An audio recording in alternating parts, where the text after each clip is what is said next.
Okay, so here is the first question on the Exam 1 review. So we're given this set of numbers when we want to start by identifying which ones are whole numbers. So we know that whole numbers include 0, and they also include our counting numbers. So we've got those there. So that would be 0, 1, 5, and 8. So for integers, integers include the whole numbers, so I can bring those back down. It also includes opposite of whole numbers. So that means no fractions or decimals, but I can have numbers like -7 and -3. So I'm going to go back and I'm going to add those to my list. Next, we are looking at rational numbers. So rational numbers include whole numbers and integers.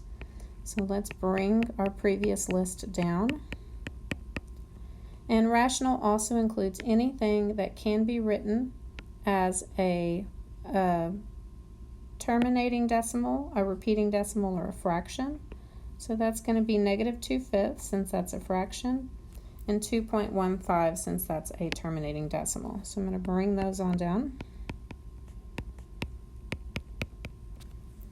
Now, if you're irrational, you cannot be rational. So notice there's one number left on the list. This one is irrational because square root of 3 is a non-terminating, non-repeating decimal.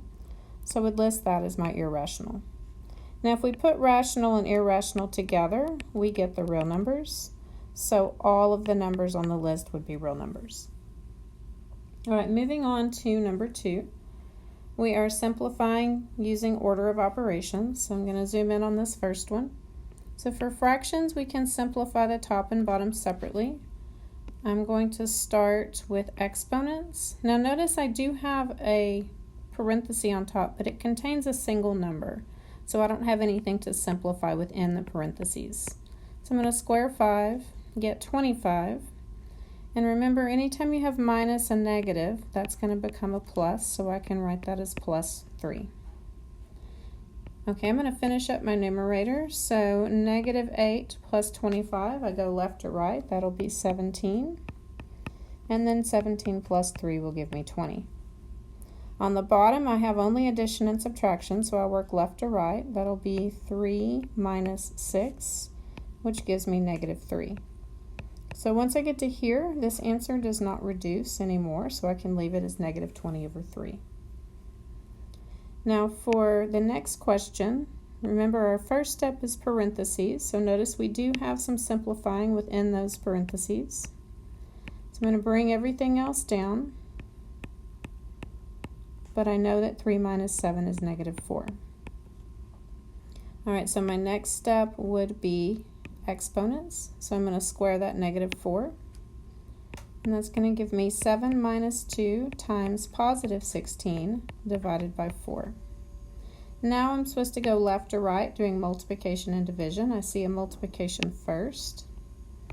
So I get 7 minus 32 divided by 4. My next step would be the division. So that's going to give me 7 minus 8, which gives me a final answer of -1. All right, so our last question on this one is also a fraction. Now notice we have these multiple grouping symbols. So what I want to do is I want to try to get these brackets down to a single number. So I have right now 11 minus 8 minus 10 if I go ahead and do that multiplication. So if I stay in the numerator, 3 times -1, then in my brackets 11 minus 8 is 3.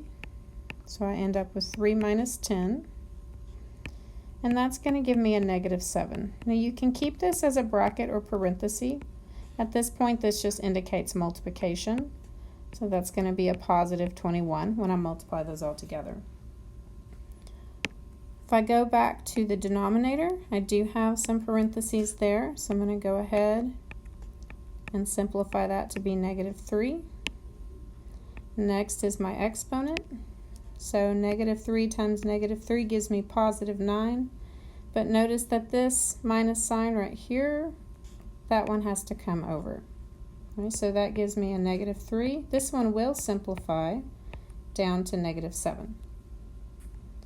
All right, our last question for 1.1 This one deals with the distributive property. So for this first problem, I need to distribute the 5, and I need to distribute the negative 1/3. So that's going to give me 5x plus 20. And let's think about our fraction to our whole number. I'm going to do this off to the side. This is going to be negative 1/3 times 9.